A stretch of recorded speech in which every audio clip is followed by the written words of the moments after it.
see the sort of yellow orangish flame, that's called luminescence. And that typically means that the flame is a little too cold. Not cold specifically, but it's not hot enough. So we're looking for that little blue flame on the inside, the inner cone, right there, and then there's an outer cone here. The inner blue cone, that surface is the hottest part of the flame. Okay? All right, so let's begin by showing what happens when we take potassium chromate and heat it up.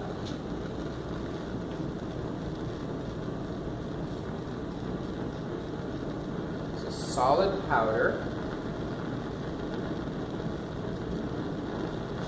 If you take a look down at the bottom, it looks like it's melting, and you may see some bubbling coming off. Now we might confuse the bubbles because we're used to when we heat things, if they bubble, that tends to mean that they're evaporating, right? They're boiling. But in fact, it's not boiling, it's actually decomposing. The compound is producing oxygen gas, and so the bubbles that you see are actually bubbles of oxygen gas coming out. Sometimes what you can do is you can heat up one of these. There we go. See that happen there? There's a lot of oxygen being produced out of that flame, or out of that material. Now, this is the material you're going to be using in your decomposition, and I want to show you just how reactive it is to organic material.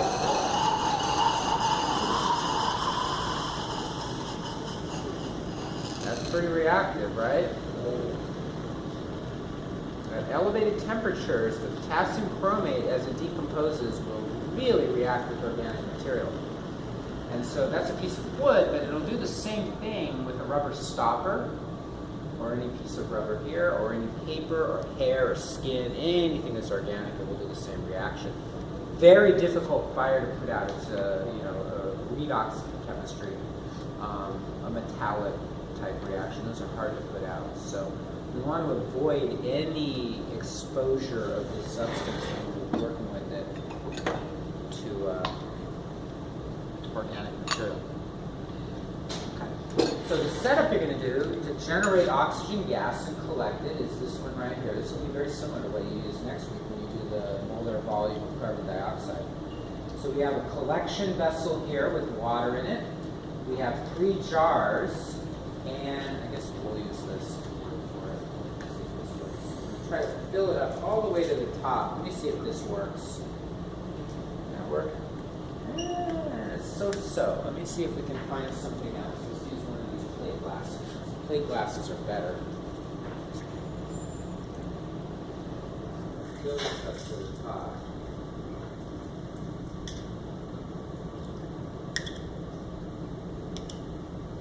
Flip it over. And that's not too bad. One little bubble in there, and it's not so hot. Not so bad. The same thing with this one. Fill it up. Flip it over. 3 is you're going to do 3 reactions with the oxygen that you collected here. Oh, I should point out that when you rinse these out, rinse them out a couple times with water because they've been used before and there may be some chemical residues in there that can contaminate your reaction. So you want to make sure they're relatively clean. We're not being crazy about it. It's not distilled water. We're just using regular tap water.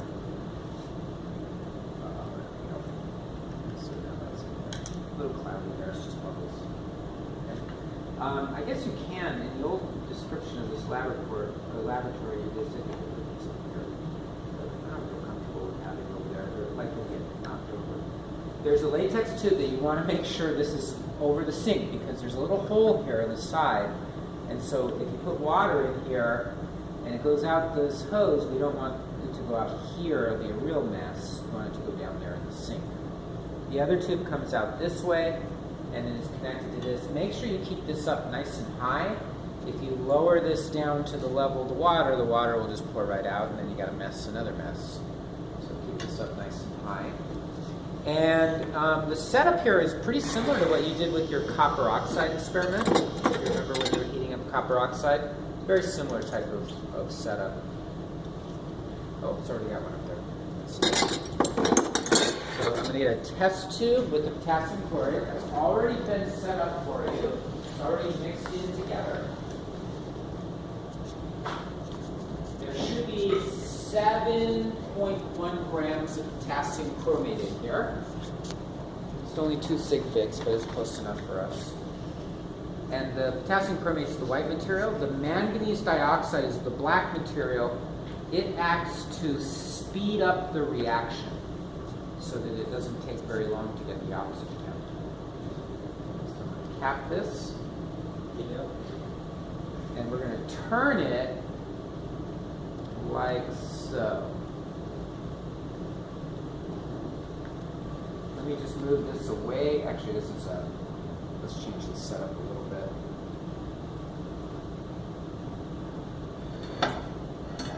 Let's bring it out like this. I think this is a little better.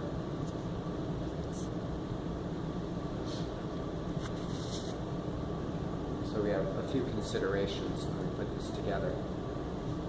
Notice that I have this set up, not vertical, but actually maybe tilted a little bit more down this way, about like that. We don't want that potassium chromate to ever get in contact with the rubber because we'll see the reaction that we just saw a couple minutes ago. The hose is over here. The Bunsen burner will be back here. You can slide this over a little bit toward you, like so. And actually, you know, this is a little bit problematic. I don't like the fact that this is coming out like this, so what I'm going to do is I'm going to take this apart. Just try to put this up nice and high. It's not going to cooperate.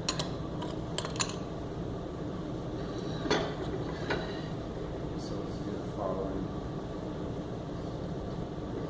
We essentially want to have like this, I guess.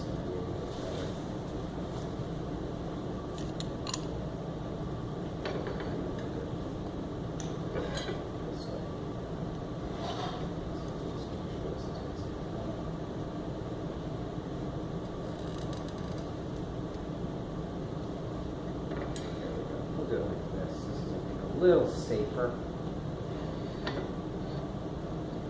And so now the material is a little bit further away from you. You actually have a little bit of metal here to protect you.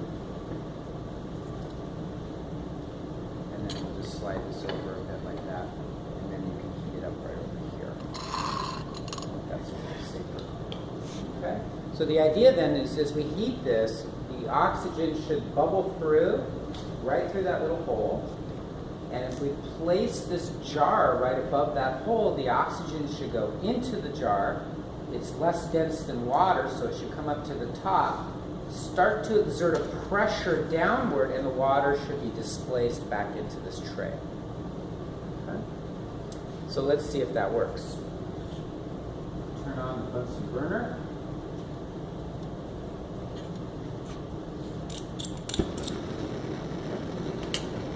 Is there something? Oh, yeah, they're too late. I'm sorry. Just let them know they're too late. Okay, so we're going to heat it back and forth, but let's be careful. Let's not blast it, so don't leave it on like that. Just go ahead and heat it back and forth. Now, initially, what should happen is the air should expand, so you might see some bubbles coming out. That's not really as much the oxygen as it's just the air expanding. But if the bubbles continue, that generally means that, in fact, you're starting to produce oxygen. So we're going to try to get it again back and forth. You're going to work with a partner. There'll be one of you with the Bunsen burner. In fact, why don't you come on over here and grab that and start heating that sample up, okay? One person doing everything is a little dangerous. Initially, it might come pretty slowly, but then it might start coming faster, so you just got to make sure you're ready to go for it.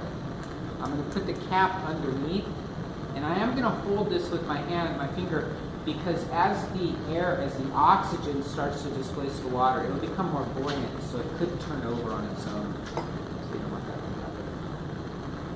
Looks like the bubbles are starting to get a little bit larger. I think that's also representative of oxygen.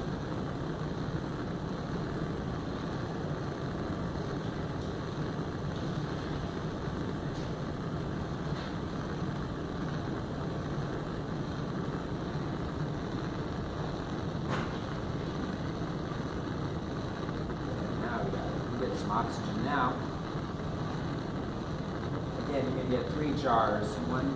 One you'll use to react with sulfur, one you'll use to react with phosphorus, and the third one you'll react with magnesium. Where's the water going? The water is just being pushed out, so it's here, and so you may actually see some water dripping out here as the level of the water rises. I haven't seen any come out yet, but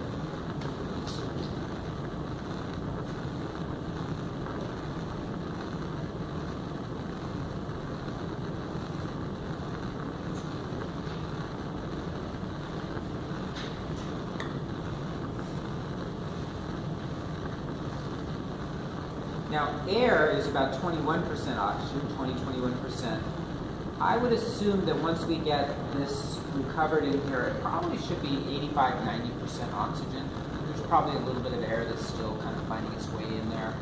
And there's water vapor also. There is a certain amount of water in the air, there's humidity, because this is being collected over water. So there will be a little bit of humidity in there. But it should be pretty much oxygen, so that it should be pretty reactive stuff. Now, as it gets close to the bottom, as the oxygen really gets close to filling up the entire container, it will start to bubble on the sides because there's just no more water. So there you go. See, this is where the person collecting it has to be very quick. What you want to do is, yeah, so water is coming up. You want to collect it like that, flip it over, and then be really quick with the next one, because now it's coming faster. And so you don't want to lose, because there's really not enough potassium chromate in there, or chlorate, to get a huge amount of oxygen. It's just really enough for about 4 jars if you really collect it all. And so if you dawdle, if you're too slow, you can lose it and it'll run out. You won't have enough oxygen for your third jar. I'm just going to collect 2 jars here so that you guys can get started on your own.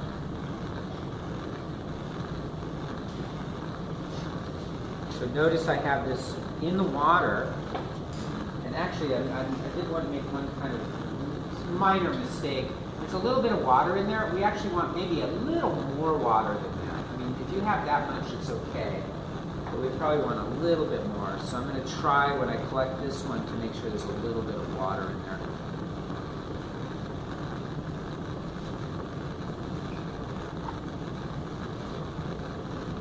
It's not a big deal if you don't have any water, but it's better to have no water than it is to have too much water. But you do want to have a little bit.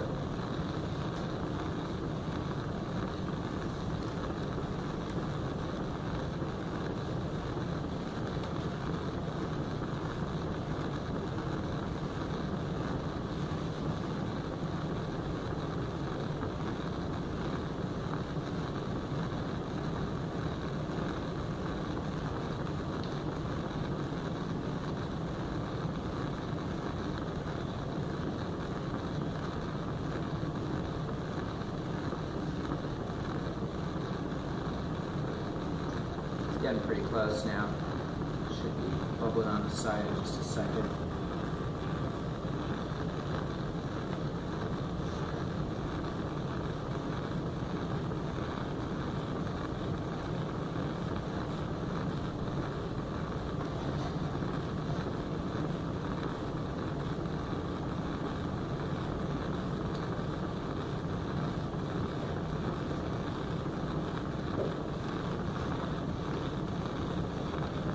How could I know that when I have to close the jar?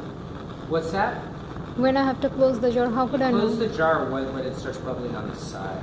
Okay. Because that means it's just full of air. So there should be a little bit of water in there. Yeah, that's pretty good right there, about that much. Again, if you only have that much, that's okay. But this is probably enough right now. So go ahead and turn the flame off. And what I'm going to do is, just so that we can talk a little bit about the calculations you'll do, you're going to collect 3 jars, and each jar has a certain volume. Okay? And it's a gas, so we're collecting a certain volume of gas. So what we'll want you to do in the calculations is to measure let's do it this way. To measure the volume of each container, you have 3 containers. So one way to do that is to just go ahead and fill this up with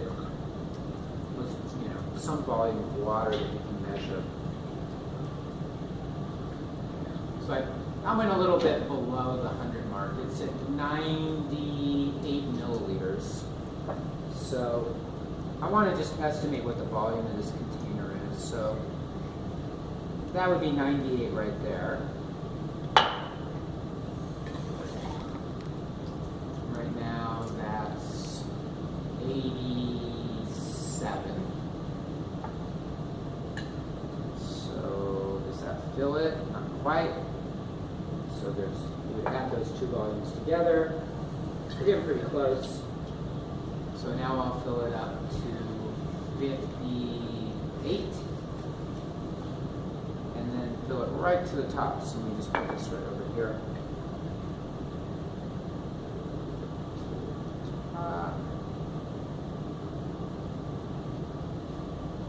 Oh, it actually used it all. It's not quite to the top. So I write that number down. So there's 3 volumes. And now here's our 4th volume as at 30. So I'm just going to come down here and fill it right to the top. You can use one of these little guys right here if you want to.